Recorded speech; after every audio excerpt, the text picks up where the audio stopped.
Hi everybody. So in this short video, we're going to listen to another short story together. We're going to read it as well. And also we will have a look at language lessons. So for grammar, we're going to talk about past continuous tense. And for pronunciation tips, we will talk about ed ending sound together. Okay, let's get started. Okay, so first of all, let me read the story for the first time, and we will look at the Burmese translation, and we will look at the language features together. Okay, all right. So the name of the story is An Unexpected Train Journey. Okay,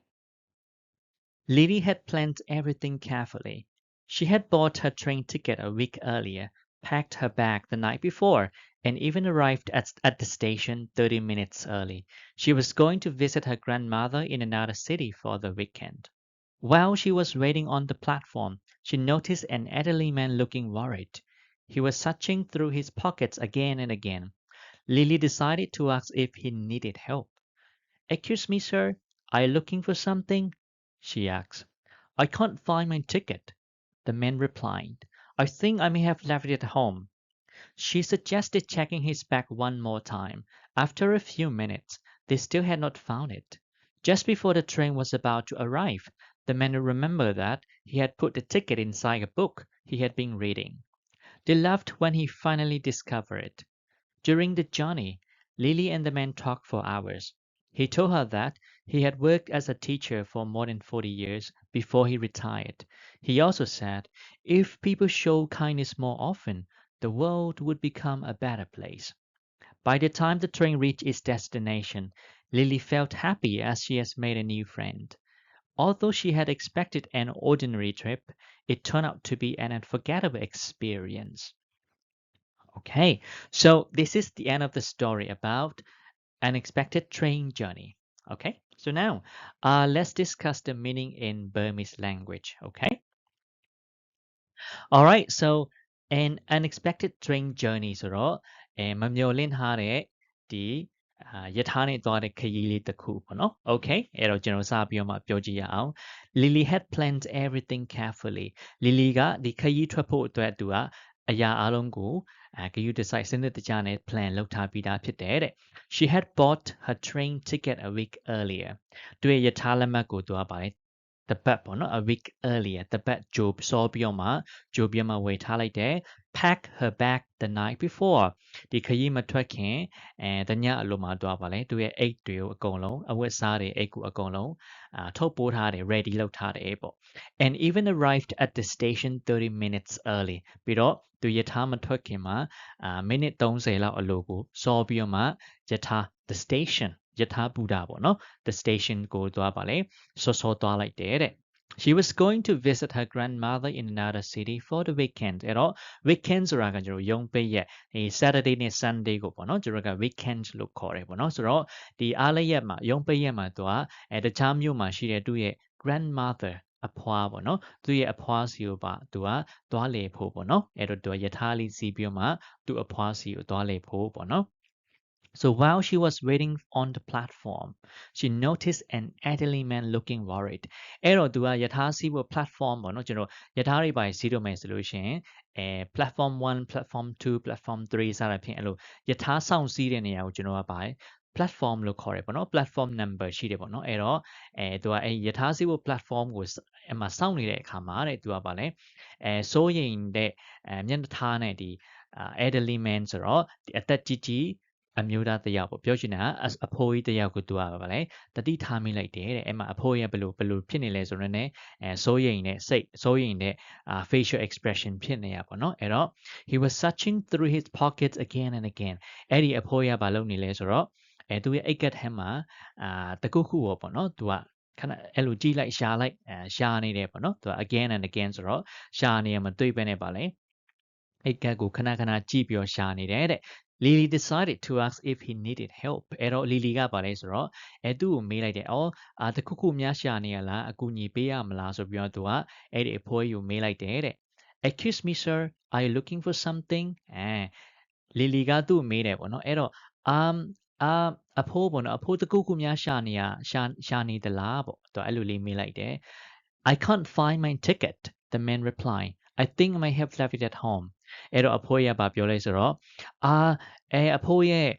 လက်မှတ်ကိုရှာလို့မတွေ့ဖြစ်နေတယ်ထင်တာတော့အိမ်မှာဗာလဲခြံထားခဲ့ရအိမ်မှာမေ့ခဲ့ရလားမသိဘူးအဲ့လိုမျိုးပေါ့နော်သူအဲ့လိုလေးပြောလိုက်တယ်အဲ့နော် I think I may have left it at home ဆိုတော့ဒီမှာ left တခုခုကိုဗာလဲအဲ့လိုမျိုးကြံခဲ့တာမေ့ခဲ့တာကျွန်တော်တို့က left နဲ့သုံးလို့ရတယ်ပေါ့နော်She suggested checking his bag one more time အဲ့တော့ Lily ကဟုတ်လားအဲ့ဆိုအဖိုးနောက်တစ်ခေါက်လောက်အိတ်ထဲကိုတစ်ချက်လောက်ပြန်ကြည့်ပါအောင်ပေါ့နော် suggest ဆိုတာပါလေအကြံဉာဏ်ပေးတယ်ပေါ့နော်အဲ့တော့အိတ်ထဲကိုတစ်ချက်ပြန်ရှာကြည့်ပါအောင်အဖိုးပေါ့နော်သူအဲ့လိုလေးပြောလိုက်တယ် after a few minutes အဲ့တော့ minute အနည်းငယ်ပေါ့နော်1 minute 2 minute 3 minute အဲ့နောက်ပိုင်းမှာ they still had not found it ရှာနေပေမဲ့လည်းပါလေအဲ့ဒီ ticket ကိုမတွေ့ဘူးပေါ့နော် so just before the train was about to arrive အဲ့တော့ဒီအဲ့ဘူဒါယိုဟောပေါ့နော်ယထာမရောက်ခင်ခဏလေးအလိုမှာပဲပေါ့နော်ဆိုတော့ about to arrive ကabout to arrive ဆိုတာရောက်ခါနီးလေးပေါ့နော်ဆိုတော့the man remember that he had put the ticket inside a book he had been reading အဲ့တော့အဖိုးရဘယ်လိုတတိယလိုက်ဆိုတော့သူဖတ်နေတယ်ပေါ့နော်သူဖတ်နေတဲ့စာအုပ်ပေါ့နော် the book he had been reading ဆိုတော့သူဖတ်နေတဲ့စာအုပ်ထဲမှာသူလက်မှတ်လေးယထာလက်မှတ်လေးညှက်ထားလိုက်ရတော့ဗာလဲတတိယမိတယ်တဲ့အဲ့တော့ they laughed when he finally discovered it အဲ့တော့နောက်ဆုံးမှာသူတို့ဗာလဲရှာတွေ့တဲ့အခါမှာသူတို့ဗာလဲနှစ်ယောက်စလုံးဗာလဲ laughed ဆိုတာဗာလဲရေးလိုက်တယ်ပေါ့နော် So during the journey Lily and the man talked for hours အဲ့တော့သူတို့ဒီယထာပေါ်မှာခရီးသွားနေတဲ့အချိန်မှာယထာပေါ်မှာပေါ့နော်သွားနေတဲ့အချိန်မှာတဲ့ he told her that he had worked as a teacher for more than 40 years အဲ့တော့သူကပေါ့နော် before he retired ဆိုတာကျွန်တော်ကပင်စင်ယူတာပေါ့နော်အသက်60ပြည့်ပြီးတော့မှပင်စင်ယူသွားတဲ့ဒီဝန်ထမ်းတို့အစိုးရဝန်ထမ်းတို့ပေါ့နော်အဲ့တော့သူကပင်စင်မယူခင်မှာသူကနှစ်ပေါင်း40ကျော်ပေါ့နော် more than 40 years ပေါ့နော်သူကဗာလဲဆရာတယောက်အနေနဲ့သူကအလုပ်လုပ်ခဲ့တယ်ဆိုတော့သူကလီလီကိုပြောပြတယ်ပေါ့နော် okay and he also said if people show kindness more often the world would become a better place ပေါ့နော်အဲ့တော့သူကအဖိုးရထပ်ပြောလိုက်တယ်တဲ့လူတွေရတာပေါ့နော် show kindness အဲ့လိုမျိုးတယောက်နဲ့တယောက်အပေါ်မှာကျဉ်းမှုတွေပေါ့နော်ကူညီဖေးမမှုတွေပို့ပြီးတော့မှပေးနိုင်တယ်မျှဝေနိုင်တယ်ဆိုလို့ရှိရင် the world would become a better place ကဘာရပါလဲပို့ပြီးတော့မှနေချင်စရာကောင်းတဲ့နေရာတစ်ခုဖြစ်လိမ့်မယ်ပေါ့ဟုတ်ပြီနော်ဒါကတော့သူရဲ့ imagination ကိုသူကပြန်ပြောထားတယ်ပေါ့နော်အဲ့တော့ by the time the train reached its destination အဲ့တော့ destination ဆိုတာကျွန်တော်ခရီးသွားတဲ့အခါမှာကိုသွားချင်တဲ့နေရာကိုပေါ့နော်အဲ့ဒါကိုကျွန်တော်က destination လို့သုံးတယ်for example ကျွန်တော်ကlet's say ရန်ကုန်ကနေပဲခူးကိုယထာစီးသွားမယ်ဆိုလို့ရှိရင်ကျွန်တော်ရဲ့ destination ကပဲခူးဖြစ်မှာပေါ့ဒါ destination ပေါ့နော်အဲ့တော့the train reached its destination တို့ရဲ့ဒီဘူရာယုံကိုရောက်တဲ့အခါမှာတဲ့ Lily felt happy as she had made a new friend ပေါ့နော် okay Lily ကသူကပျော်တယ်ပေါ့နော်ဘာဖြစ်လို့လဲဆိုတော့ယထာခရီးသွားပြီးတော့မှပါလေဒီမိတ်ဆွေအစ်တယောက်ရလိုက်တယ်ပေါ့ okay နော် although she had just expected an ordinary trip သူကပါလေဒီခရီးကတာမန်ခရီးပဲဖြစ်မယ်လို့သူကမျှော်လင့်ထားပေမဲ့ it turned out to be an unforgettable experience ဒါပေမဲ့unforgettable ဆိုတော့မေ့မရနိုင်တဲ့အတွေ့အကြုံလေးတစ်ခုဖြစ်သွားခဲ့တယ်ပေါ့နော် turn out ဆိုတော့တစ်ခုခုက result အနေနဲ့ထွက်လာတဲ့အခါမှာကျွန်တော် turn out လို့သုံးလို့ရတယ်ပေါ့နော်အဲ့တော့ဒါက Lily ရဲ့ခရီးသွားတဲ့ယထာနဲ့ခရီးသွားတဲ့ experience အကြောင်းကိုပြောထားတဲ့ story လေးပေါ့ဟုတ်ပြီနော်အဲ့တော့ဒီထဲမှာဆိုလို့ရှိရင်ကျွန်တော်က grammar point အနေနဲ့ဆိုလို့ရှိရင်ဒီဟာလေးကိုကျွန်တော်ဒီတစ်ချက်ကြည့်ပါမယ်ဒီ grammar point ကတော့ past continuous tense ပေါ့နော်ဒီ past continuous tense ကဘယ်အချိန်မှာအသုံးများလဲဆိုလို့ရှိရင်ဒီလိုမျိုးstory တွေကိုပြန်ပြောတဲ့အခါမှာ narrative story ပေါ့နော်ဒီဖြစ်ပျက်ခဲ့တဲ့အရာတွေကိုကျွန်တော်ကနောက်တစ်ယောက်ကိုပြန်ပြောတဲ့အချိန်မှာပေါ့နော်အဲ့လိုမျိုးအသုံးများတယ်အဲ့တော့ကျွန်တော်ကဒီဟာလေးကိုတစ်ချက်ကြည့်ပါမယ်ဟုတ်ပြီနော် okay အဲ့တော့ဒီ example အရဆိုလို့ရှိရင်while she was waiting on the platform she noticed an elderly man looking worried အဲ့တော့ဒီမှာပေါ့နော်ဒီမှာ tense လေးနှစ်ခုရှိတယ် past continuous tense ကသူက past tense နဲ့တွဲသုံးလေးရှိတယ်ပေါ့နော်အဲ့တော့ဒီမှာဆိုလို့ရှိရင်သူက Lily ကအဲ့ဒီ platform ပေါ်မှာယထာဆောင်စီးဖို့ ပေါ့နော်စောင်းနေတဲ့အချိန်မှာဘာဖြစ်လဲဆိုတော့ she noticed ရုတ်တရက်သူပေးပညာကြည့်လိုက်တော့ပါလေအဲ့ဒီစိုးရိမ်နေတဲ့မျက်နှာနဲ့အဖိုးယူကျွန်တော်တို့ကတတိထားမိလိုက်တယ်ပေါ့ဖြစ်ကနေတတိထားမိလိုက်တယ်ဟုတ်ပြီနော်အဲ့ဒီဟာပေါ့နော်ကျွန်တော်တို့က past continuous tense နဲ့ past simple ကိုဘယ်လိုမျိုးတွဲပြီးသုံးမလဲပေါ့ဒီဟာလေးကျွန်တော်တစ်ချက်ပြောကြည့်အောင်အဲ့တော့ကျွန်တော်ဒီ exam ဒီ question လေးကိုကျွန်တော်နည်းဖြည့်ကြည့်အောင်ဟုတ်ပြီနော်အဲ့မှာကျွန်တော် meaning လေးသိပါမယ်အဲ့တော့ဒီ sentence မှာဆိုလို့ရှိရင်ကျွန်တော် action ဘယ်နှခုရှိလဲ how many actions are there two action right ဒီမှာဆိုလို့ရှိရင် she was waiting on the platform and she noticed the man but no there are two actions and are the actions about the past or the present what do you think yes it's about the past okay no ဒီနှစ်ခုစလုံးကပါလေဖြစ်ပျက်ပြီးတာကိစ္စဟုတ်နော် which is a longer action and which is a shorter one အဲ့တော့ဒီ action နှစ်ခုမှာဒီတို့ရဲ့ action ကပါလေနည်းနည်း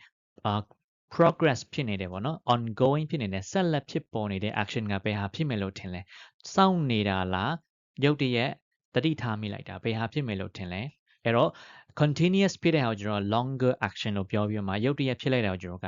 shorter action လို့ပြောမယ်အဲ့တော့ဒါဆိုလို့ရှိရင်ဒီမှာ action 1နဲ့2နဲ့ရှိတယ်ဘယ်ဟာက longer action ဖြစ်မယ်လို့ထင်လဲ action number 1 yes action number 1 is a longer action action number 2 is a shorter action hope you knowအဲ့တော့another question did they happen at the same time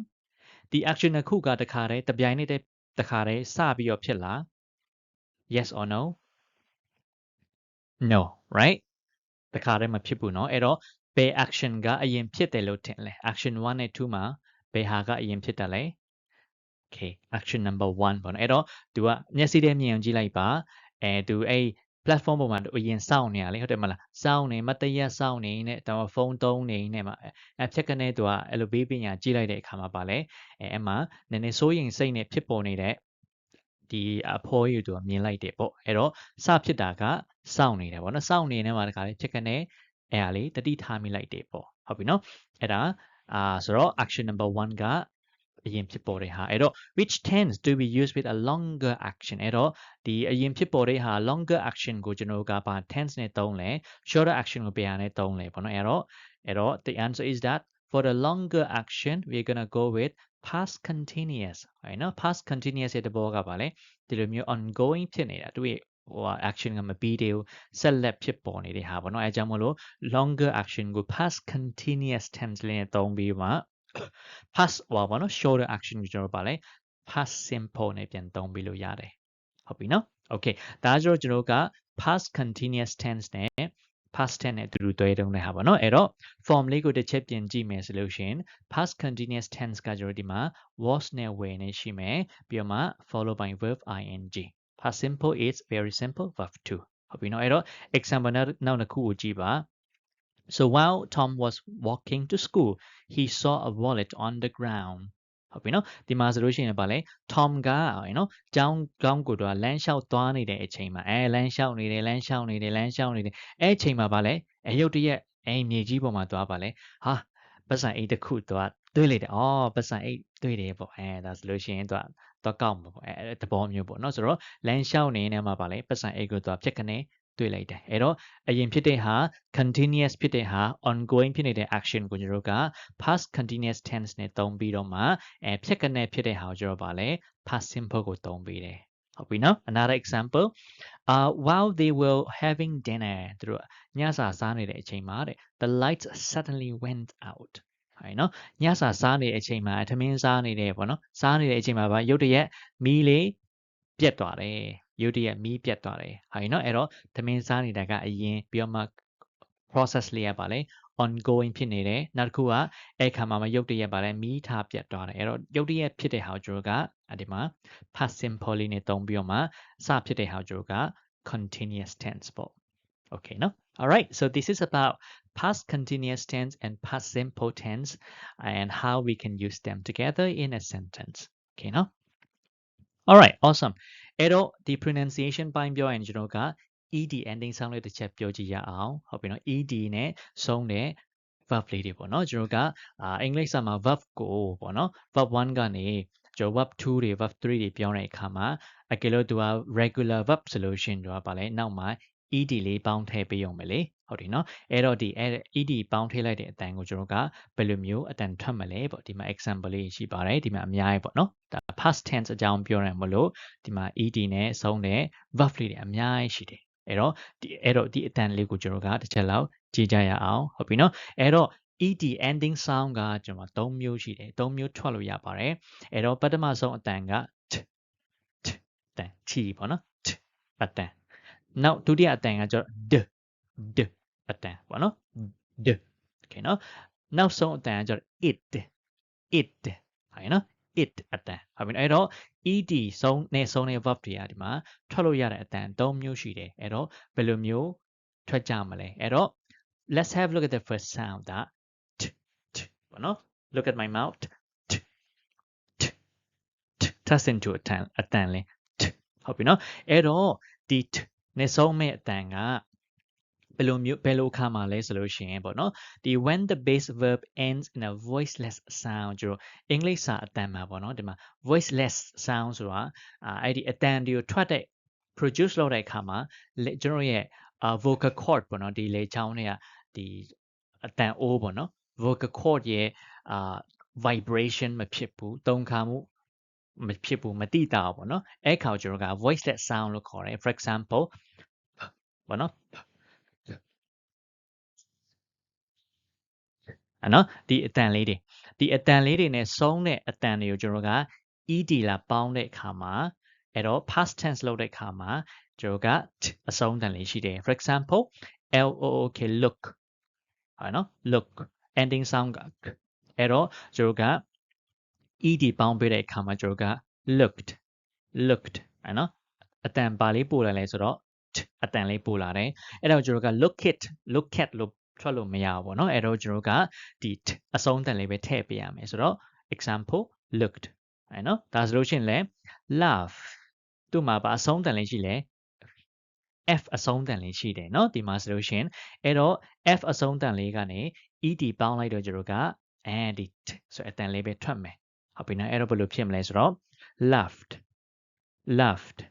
ဒီလောက်ပဲဟုတ်ပြီနော် laughed ဟုတ်နော် okay another example walked helped washed နော် sh နော် washed တော့ကြတော့ washed ဒီလောက်ပဲဟုတ်ပြီနော် help it to walk it တို့ဒီလိုမျိုးအဲ့လိုမျိုးထွက်ပေးစရာမလိုအဲ့တော့ကျွန်တော်ကလွယ်လွယ်မှတ်ရရင်တော့ဒီvoiceless consonant sound တွေပေါ့နော်ဒီ b အတန်ပေါ့နော်ဒီ consonant sound တွေက voiceless ဆိုတာကလေချောင်းတွေကနေတုံခါမှုမရှိတဲ့အတန်မျိုးကိုကျွန်တော် ed ပေါင်းတဲ့အခါမှာအဆုံးတန်လေးထည့်ပေးရုံပဲဟုတ်ပြီနော် and let's have a look at the second sound သူကကြတော့ d သူကကြတော့တုံခါမှုရှိသွားတယ်ဟုတ်ပြီနော်ကျွန်တော်အင်္ဂလိပ်စာ sound မှာကျွန်တော်က consonant sound မှာကျွန်တော်ကခုနပြောတဲ့ voiceless ရှိတယ် voiced ရှိတယ်ဟုတ်ပြီနော်အဲ့တော့ voice ကကြတော့ပါလဲဆိုတော့အဲ့ဒီအတန်ဒီထွက်တဲ့အခါမှာပါလဲဒီအတန်အိုးကနေတုံခါမှုဖြစ်ပြီးတော့မှထွက်ပေါ်လာတဲ့အတန် for example g ဆိုလို့ရှိရင် d ဟုတ်ပြီနော်အဲ့လိုအတန်လေးတွေဆိုလို့ရှိရင်ကျွန်တော်ကဒါ voice consonant sound ပေါ့နော်နောက်တစ်ခုကကျတော့ English sounds မှာIPA မှာကျွန်တော်က vowels ပေါ့နော်ဒီတရအတန်တွေအားလုံးကကျွန်တော်ကသူကတရအတန်အားလုံးက vibration ဖြစ်ပြီးတော့မှထွက်လာတဲ့အတန်ဆိုတော့ voice ဖြစ်တယ်တုံခါမှုရှိတယ်အဲ့တော့ဒီ consonant sound တွေဆိုလို့ရှိရင်ကျွန်တော်ကvoice consonant sound တွေဒါမှမဟုတ် vowel sound တွေနဲ့ဆုံးတဲ့အတန်တွေကိုed နဲ့ပေါင်းတဲ့အခါမှာကျွန်တော်က d ဆိုတဲ့အတန်လေးထည့်ပေးရတယ်ထွက်ပေးရတယ်ပေါ့နော်အဲ့တော့ example like plan ပေါ့နော် plan plan ဆိုလို့ရှိရင် plan sound n အတန် voice consonant sound ပေါ့နော်ဆိုတော့ဒီမှာ ed လေးပေါင်းလိုက်တော့သူကပါအတန်လေးပို့လာတယ်ဆိုတော့ d ဆိုတော့ planned ဟုတ်နော် arrive ဒီမှာဆိုလို့ရှိရင် v ending sound ရှိတယ် arrive သူက v ဆိုလို့ရှိရင်ကျွန်တော် f အတန်နဲ့ခက်ဆင်ဒါပေမဲ့ f အတန်နဲ့ v အတန်နဲ့ပဲလို့ကွာလဲဆိုတော့ f က vibration မရှိဘူးဒါပေမဲ့ v ထွက်တဲ့အခါမှာသူမှာတုံခါမှုရှိတယ်ပေါ့နော်အဲ့လိုလေးကွာပါတယ်ဆိုတော့ arrived ဟုတ်ပြီနော်အဲ့တော့ retired ဟုတ်ပြီနော်ဆိုတော့ဒီ the အတန်လေးရှိမယ်ဆိုတော့ played lived cleaned hauled okay ဒါလောက်ပေါ့နော် alright and the last one is it sound ဒီဟာလေးကနည်းနည်းလေးထူးခြားတယ်နောက်တစ်ခုကကျတော့ဒီဟာလေးကိုကျွန်တော်က it sound ပေါ့နော်ဒါလေးနည်းနည်းထူးခြားတယ် example လေးကြည့်ရအောင်ဒီအတန်ကိုဘယ်အချိန်မှာထွက်မလဲဆိုလို့ရှိရင်ကျွန်တော်က verb 1ကအဲ့ဒီ verb 1နေရာမှာအဆုံးအတန်လေးက အတန်ရဲ့ d အတန်ရဲ့ပါတယ်ဆိုလို့ရှိရင်နောက် ed လေးပေါင်းထည့်လိုက်တယ်ဆိုလို့ရှိရင်သူက syllable နောက်တစ်တန်ပို့လာတယ်အဲ့တော့သူက +1 လို့အလွယ်မှတ်လို့ရတယ်သူ့ရဲ့အတန်ကပါလဲနောက်တစ်တန်ထွက်လာတယ်အဲ့တော့ example တာလေးကြည့်ပါ want ပါတဲ့နဲ့ဆုံးလဲ t နဲ့ဆုံးတယ် decide ပါတဲ့နဲ့ဆုံးလဲ d နဲ့ဆုံးတယ် expect ပါတဲ့နဲ့ဆုံးလဲ t နဲ့ဆုံးတယ်အဲ့တော့ t ဒါမှမဟုတ် d အတန်နဲ့ဆုံးပြီးတော့မှဆို ed ပေါင်းတဲ့အခါမှာit ဆိုတဲ့အတန်ထွက်လေနောက်တစ်တန်ပို့လာတယ်ဟုတ်ပြီနော် +1 လို့အလွယ်မှတ်ပေါ့အဲ့တော့ဒါဆိုလို့ရှိရင် want ကနေ wanted ဟုတ်ပြီနော်နောက်တစ်ခုကသူက it အတန်လေးထွက်မယ် e နေရာမှာပါ i အတန်လေးထွက်ပေးရမယ်ဆိုတော့ wanted လို့ပြောလို့မရအောင် wanted ပြောလို့မရအောင်နော် wanted decided ဒီလားဒီမှာ ipa symbol လေးတွေ့လား it အတန်လေးနော်ဆိုတော့ wanted decided expected ဟုတ်ပြီနော်အဲ့တော့ example needed started invited waited ဟုတ်ပြီနော်အဲ့တော့ဒီဟာလေးလေအထွက်မှားကြတာကအဲ့ဒါကိုကျွန်တော်ကneeded တို့ started တို့ invited တို့အဲ့လိုမျိုးထွက်လေးရှိတယ်ပြန်ပြီးတော့အနည်းချုပ်ပြောရရင်ဒီနေရာမှာ e နေရာမှာပါလေအတန်လေးထွက်လဲဆိုတော့ i အတန်လေးထွက်ပေးဟုတ်ပြီနော် okay so that should be the end for the tips and now let's read the story together အဲ့တော့ကျွန်တော်နောက်ဆုံးအနေနဲ့ story လေးနဲ့အတူတူဖတ်ကြည့်ရအောင် okay နော် all right let's go together okay so the story is an unexpected train journey ဒီမှာလေးတစ်ချက်ကြည့်ပါ an unexpected unexpected train journey Lily had planned everything carefully. She had bought her train ticket a week earlier, packed her bag the night before, and even arrived at the station 30 minutes early. She was going to visit her grandmother in another city for the weekend. While she was waiting on the platform, she noticed an elderly man looking worried. He was searching through his pockets again and again. Lily decided to ask if he needed help. "Excuse me, sir, are you looking for something?" she asked. "I can't find my ticket," the man replied. "I think I may have left it at home." She suggested checking his bag one more time. After a few minutes, they still had not found it. Just before the train was about to arrive, the man remembered that he had put the ticket inside a book he had been reading. They left when finally discovered it.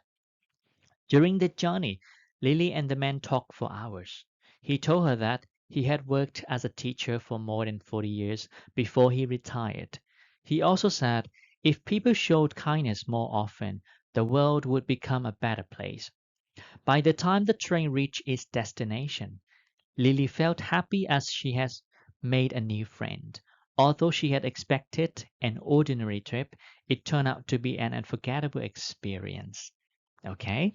All right, everybody, well done. So you can read the story again and emphasize the pronunciation of ed ending sound. All right? And if you would like to practice or try the grammar exercises, you can scan the QR code here and it will lead you to the Word World website. You can do the practice text there. Okay, I hope you find this video useful and I'll see you again soon. Okay, bye bye.